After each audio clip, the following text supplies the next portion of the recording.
Look, I don't normally make news videos, but I had this one prepared for a while, so screw it. Double upload week. Video may be pushed back to Wednesday again because I'm making this one right now, and also because of mad thunderstorms preventing me from recording, but as you can tell by the thumbnail, David Rittich has been traded from the Flames to the Maple Leafs in exchange for a 2022 third round pick. Now, before I give my personal thoughts on the deal, let's do the usual and rewind, as I wouldn't be making this video if there wasn't some history behind this player.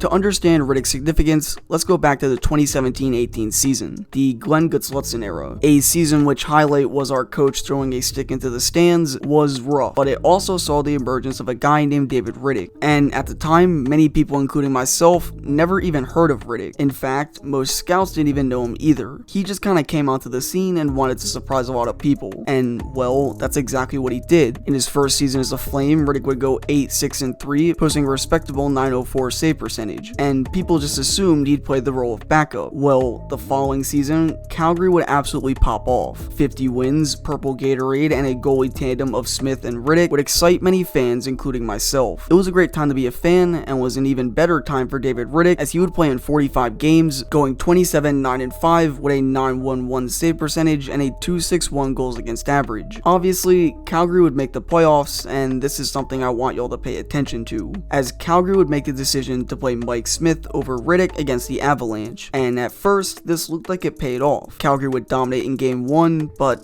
afterwards it was a downward spiral. The Flames would lose in 5 games, but it wasn't necessarily Smith's fault, as no one showed up except Bennett and Smith himself. The following season, however, when Mike Smith left to Edmonton, the reins were handed to Riddick, and he became the Flames' #1 netminder. In 48 games, he'd go 24-17-6 with another solid stat line as well. Now, at this point, everyone expected to finally see Riddick in the net come playoff time, but then out of nowhere, the Flames decided they're gonna play Cam Talbot. This move made no sense, as although Talbot had a better stat line, he played less games, and many assumed Calgary would roll with Riddick. Well, again, it seemed like the decision worked, until Calgary ran into Dallas, that is. Then Talbot and the Flames began to crack. Dallas would score 2-game winners with seconds left in regulation, and then the choke happened in game 6. After Calgary scored 3 goals in 6 minutes to start the game, Dallas slowly came back, and by slowly, I mean scored 7 straight. But a big thing to point out was that mid-game, David Rittich was sent in to replace a flustered Cam Talbot, and obviously, Riddick being nowhere near ready,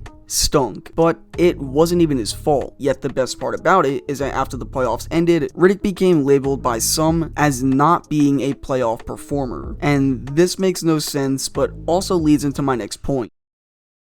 In my personal opinion, the Flames failed David Rittich. They never gave him a shot at proving himself as a legit starter, and rarely played him in the playoffs. Sure, you can argue he's very streaky, and I 100% agree. However, when you have a goalie that's playing starting minutes and a goalie who's producing solid numbers, you don't bench them come playoff time. I've always said this, and I don't know if any other Flames fans say this, but to me, it seems like come the postseason, Calgary throws in any random netminder they can in hopes of him miraculously becoming the next Mika Kiprusoff, and unfortunately, not every goalie can go Kipper mode. Again, this may be a hot take and an extreme stretch, but you can't convince me otherwise. Riddick was always underappreciated, and as the saying goes, you don't know how good it is until it's gone, and I can confidently say that Calgary will miss Riddick's energy, emotion, and overall play, and Riddick going to Toronto is great for him. For my closing thoughts, I think this is an okay deal. Calgary gets a draft pick, and Riddick gets to go to the playoffs, and can finally play some competitive hockey, showcasing how great of a goalie he really is. I'll miss Riddick,